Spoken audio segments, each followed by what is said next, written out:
우리는 살아가면서 정의를 찾는다. 정의가 실현되지 않을 때는 분통을 터뜨리거나 불안하고 혹은 좌절을 느끼기도 한다.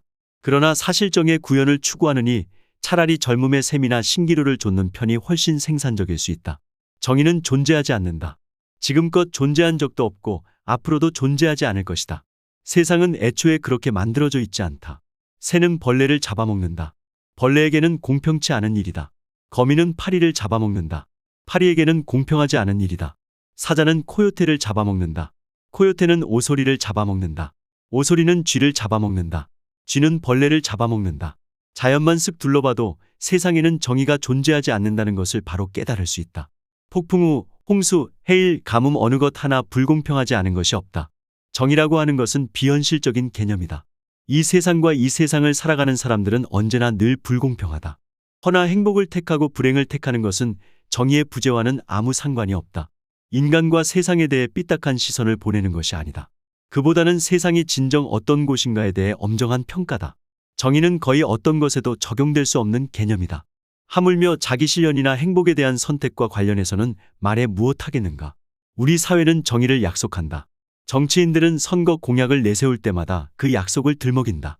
우리 모두를 위해 평등과 정의가 필요합니다. 그러나 날이 바뀌어도, 아니 세대가 바뀌어도 정의의 부재는 계속된다. 가난, 전쟁, 사회병폐 범죄, 매춘, 마약, 살인은 세대를 거듭해 사라지지 않고 행해진다. 그리고 인류의 역사가 지속되는 한 그런 상황은 수그러들지 않을 것이다. 법 제도는 국민들은 정의 구현을 요구한다면서 정의를 약속한다. 간혹 정의 구현을 위해 노력하는 정치인들도 있다. 그러나 대개는 그렇지 않다. 돈 있는 사람들은 감옥에 들어가지 않는다. 판사와 정치인이 세도가들에게 매수되는 일도 비일비재하다.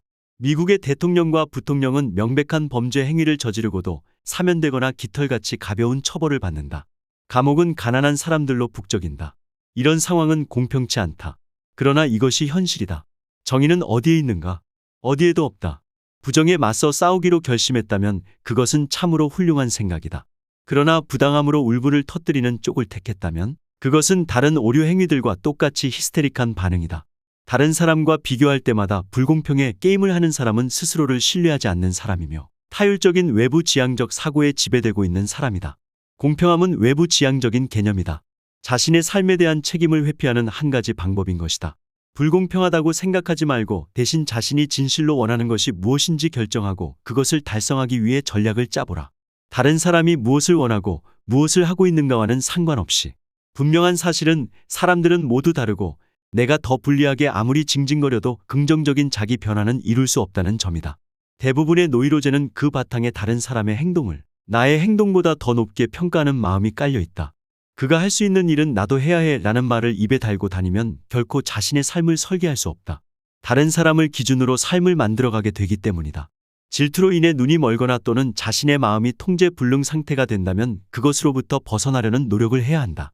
사실 질투는 사람들에게 자신을 어떤 방식으로 사랑해달라고 요구하는 것이다. 그리고 실제로 그렇지 않은데도 불공평해 라고 말하는 것이다. 정의 구현을 외치면서 얻을 수 있는 보상은 초점을 현실에서 영영 존재할 성쉽지 않은 꿈의 세계로 옮긴다는 것이다. 이것은 자기 파괴적 행동이다. 중요한 것은 부당함이 아니라 부당함에 대해 내가 어떻게 처신하느냐이다.